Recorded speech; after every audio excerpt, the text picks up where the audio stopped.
너희는 내게로 돌아오라는 제목으로 함께 말씀을 나누겠습니다. 우리는 1년 6개월이라는 시간을 코로나에 빼앗긴 것 같은 나날을 보내고 있습니다. 코로나를 처음 만났을 때에는 포스트 코로나, 즉 코로나 이후의 삶을 기대했지만 지금은 위드 코로나, 즉 코로나와 함께하는 삶을 생각하지 않을 수 없게 되었습니다. 더구나 백신이 나오기만을 기다린 시간이 무색해질 정도로 연일 4자릿수 확진자가 나오고 있는데요. 언제 끝날지 모르는 이 상황이 무척이나 답답하고 피곤하게 느껴지고 있습니다.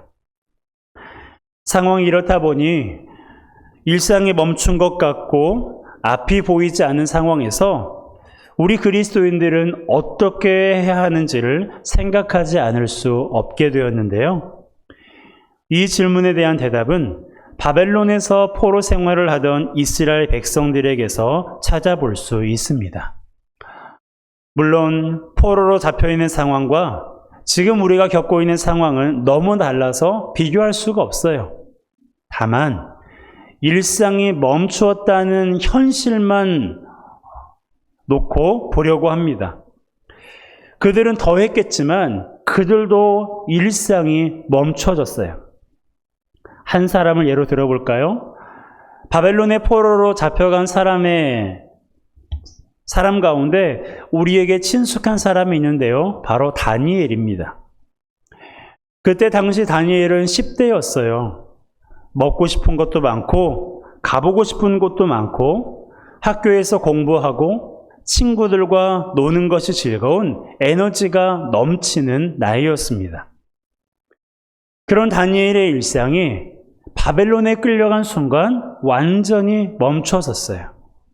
마음대로 먹지도 가지도 못하게 되었고 자유롭게 공부하지도 놀지도 못했습니다.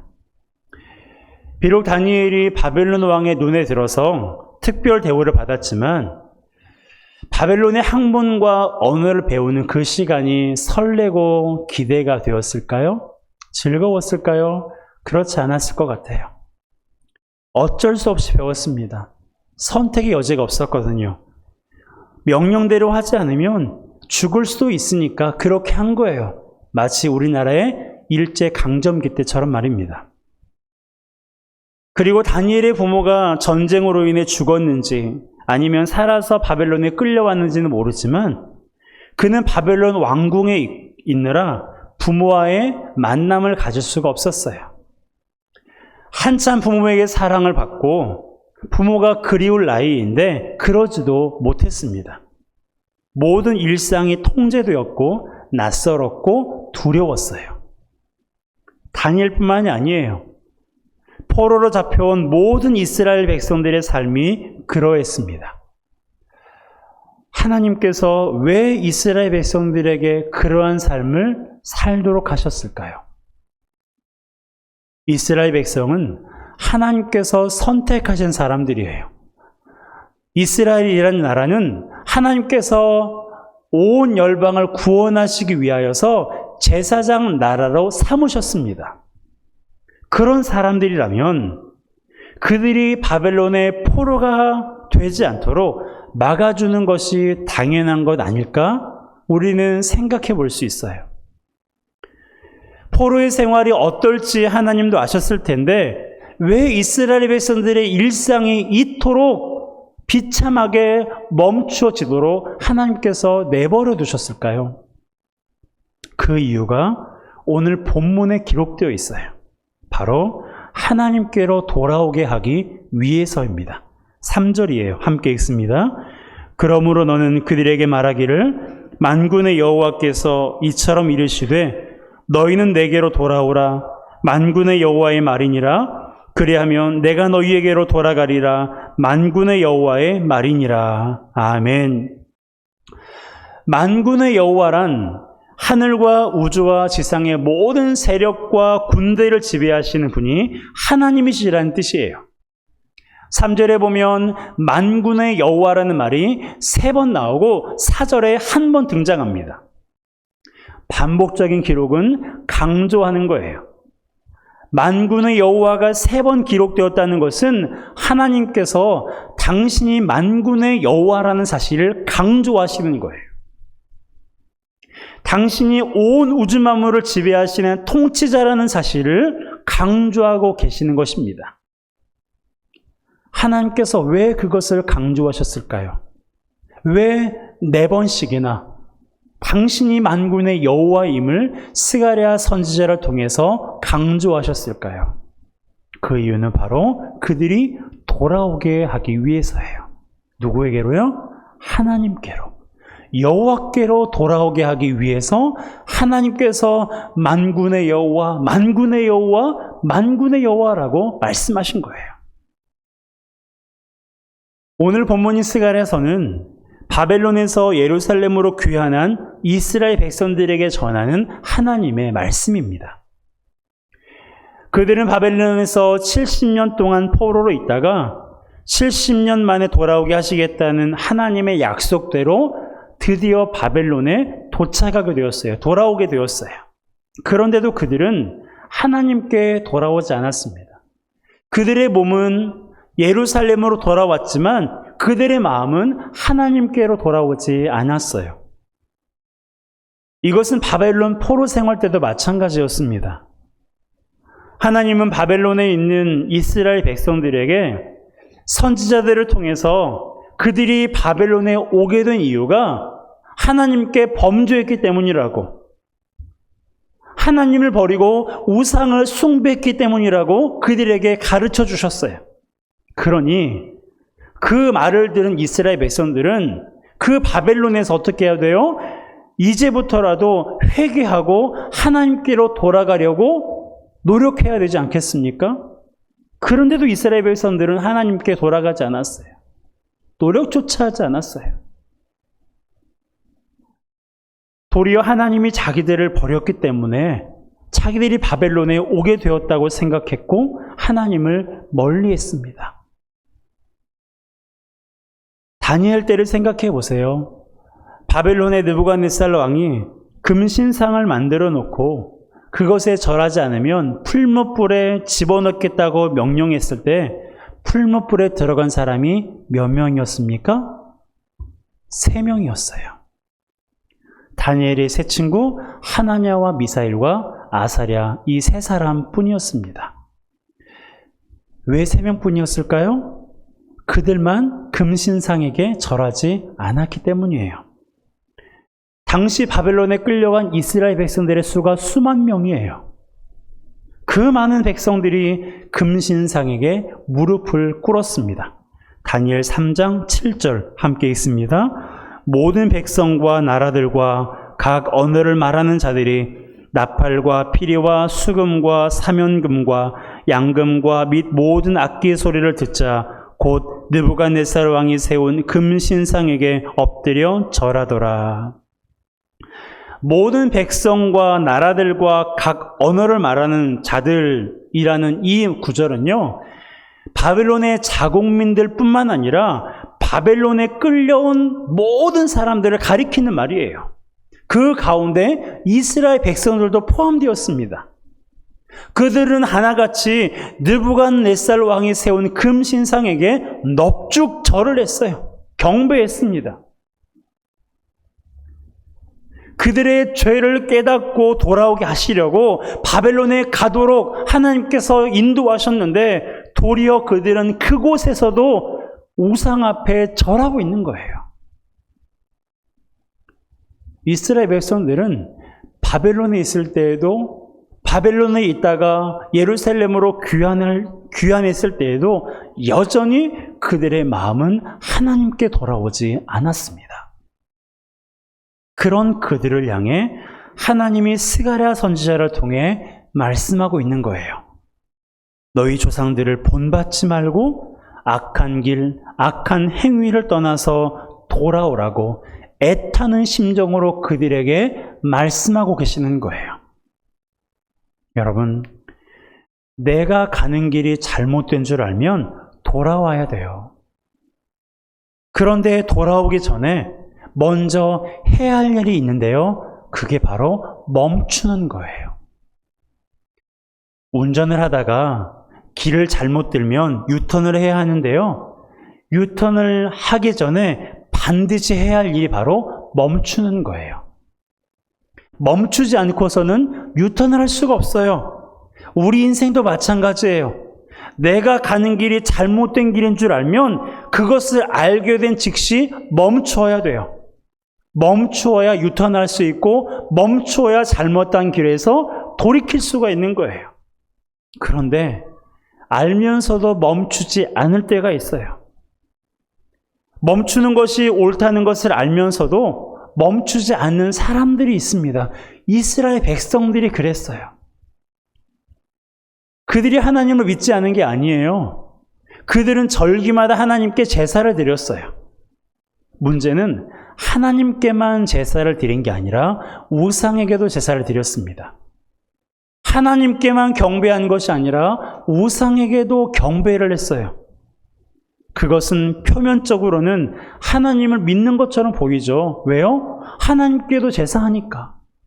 하나님께도 예배하고 절기를 지키니까 하나님을 믿는 것처럼 보여요. 하지만 실상은 여러분 그것이 하나님을 믿는 모습일까요? 아니에요. 그것은 믿음이 아니에요. 그것은 하나님을 믿는 모습이 아닙니다. 하나님은 하나님만을 섬기기를 원하세요. 하나님께만 예배하기를 원하십니다. 생각해 보세요. 내 남편이 나만 사랑하는 것이 당연한 일이에요. 그렇죠? 나도 사랑하고 다른 여자도 사랑하는 것은 나를 사랑하는 게 아니에요. 하나님도 마찬가지예요. 하나님은 우리가 하나님만 사랑하기를 원하세요. 하나님께만 경배하기를 원하세요. 왜요? 그것이 진짜 사랑이니까. 그것이 진짜 사랑이기 때문에 하나님은 우리가 하나님께만 경배하기를 원하고 하나님만 사랑하기를 원하시는 거예요. 그렇게 할 때 우리의 영과 육이 하나님 안에서 평안과 기쁨을 누릴 수가 있는 것입니다. 그렇기 때문에 내가 하나님도 사랑하고 우상도 사랑하고 있다는 것을 안다면 어떻게 해야 돼요? 따라합시다. 멈추어야 합니다. 멈춰야 돼요. 내가 잘못된 길로 가고 있어요. 내가 그릇된 길로 가고 있어요. 내가 하나님의 말씀으로부터 치우쳐 가고 있습니다. 그것을 깨닫는 즉시 그 자리에 멈춰야 돼요. 내가 하나님도 섬기고 만몬신인 돈도 섬기고 있다는 것을 안다면 그 자리에서 멈춰야 돼요. 멈추지 않으면, 내가 멈추지 않으면 하나님이 멈추게 하십니다. 이스라엘 백성들이 멈추지 않으니까 하나님이 바벨론으로 그들을 보내어 멈추게 하신 거예요. 사울 왕이 하나님으로부터 경고를 들었음에도 불구하고 멈추지 않으니까 하나님께서 그로 하여금 멈추게 하신 거예요. 여러분, 우리는 코로나가 장기화되면서 이 부분을 생각해 봐야 돼요. 어떤 사람들은 코로나가 하나님이 내리신 재앙이라고 말하는데요. 그럴 수도 있고 그렇지 않을 수도 있어요. 그렇다고 말하는 사람들의 말에 여러분 휘둘리지 마세요. 얼핏 보면 맞는 것 같지만 꼭 맞지 않을 수도 있어요. 왜 그런지 아십니까? 그들은 재앙을 얘기할 때 자신은 포함시키지 않아요. 정보가 잘못했으니까. 이 세상이 부정부패가 만연하니까. 그렇게 남 탓을 하며 재앙을 말해요. 그 사람들이 말하는 얘기를 들어보세요. 자기는 포함시키지 않아요. 그런데요, 하나님께서는 그것이 하나님이 내리신 재앙이냐, 하나님이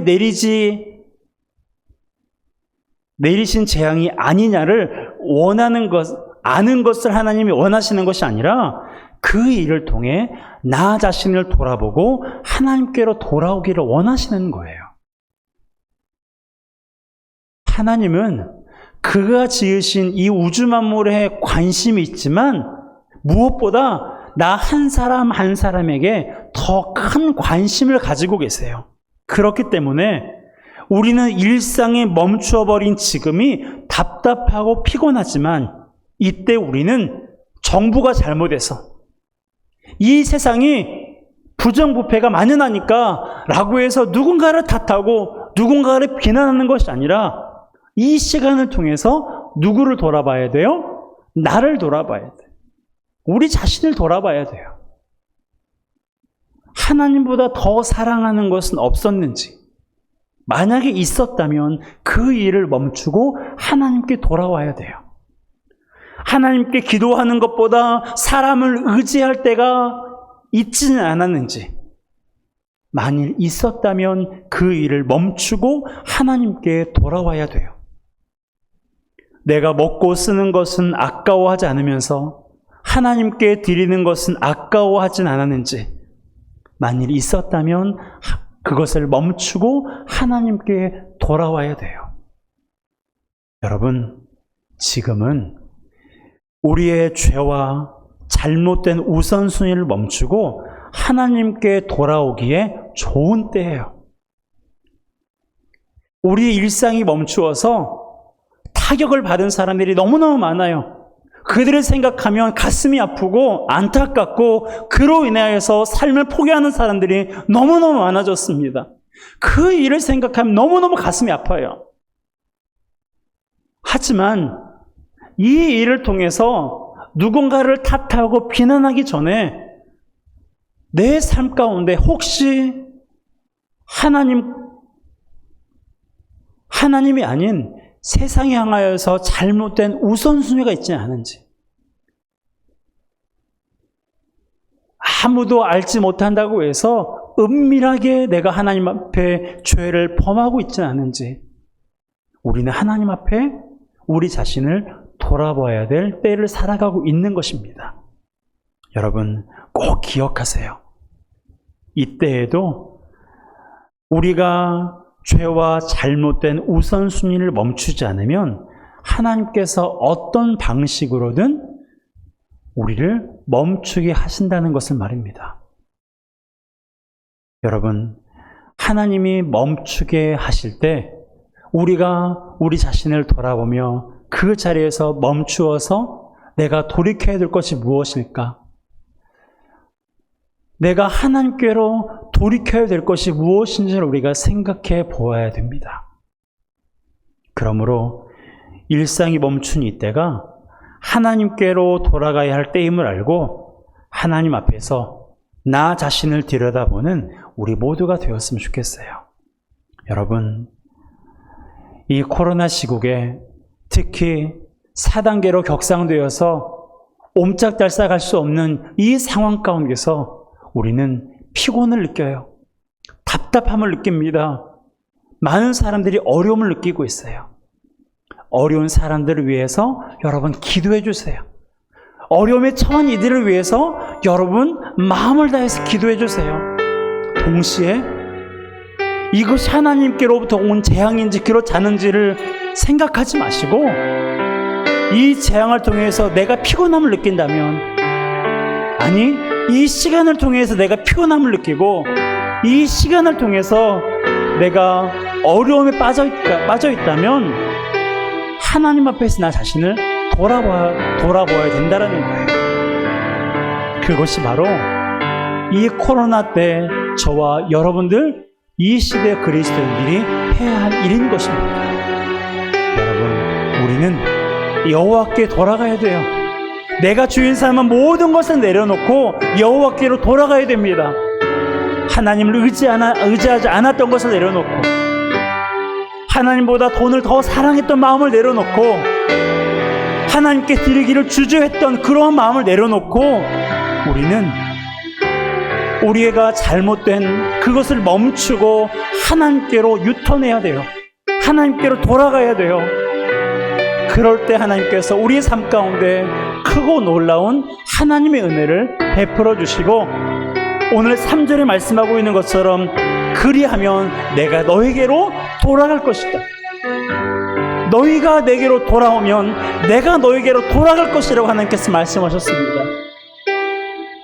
우리 기도가 응답받지 못하는 이유 여러 가지가 있을 수 있지만, 우리의 삶이 고단하고 피곤하고 교회는 다니고 있고 하나님을 믿고는 있는데 여전히 근심 많고 근심을 이겨내지 못하고 늘 두려움 가운데 살아가고 있다면 우리는 생각해 보아야 돼요.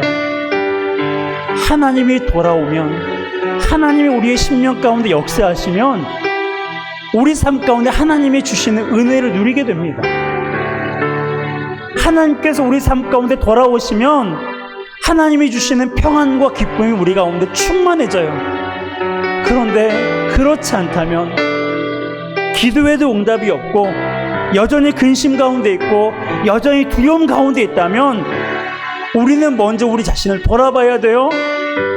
하나님을 원망하기 전에, 하나님께 불평하기 전에, 남 탓을 하기 전에 내가 여호와께 돌아왔는가? 내게로 돌아오라고 말씀하신 하나님의 명령에 따라 내가 하나님께 돌아왔는가? 내 삶의 우선순위가 하나님인가? 내가 하나님 앞에 은밀하게 죄를 범하고 있진 않은가? 반복적인 죄를 범함으로 하나님을 괴롭게 하고 있진 않은가? 우리 자신을 돌아봐야 돼요. 피곤하고 힘든 삶을 살고 계신 여러분들에게 하나님의 위로가 있길 원해요. 그와 동시에 이 시간들을 통해서 내가 하나님께로 돌아가야 될 것이 무엇인지를 꼭 한번 생각해 보시고, 하나님께 그렇게 물어보시고 하나님께로 돌이켜서 하나님께서 우리 가운데 역사하시고 하나님께서 돌아갈 것이라고 말씀하신 그 말씀을 경험하는 저와 여러분 되시기를 주님의 이름으로 축복합니다. 이 시간 우리가 함께 찬양하기로 합니다.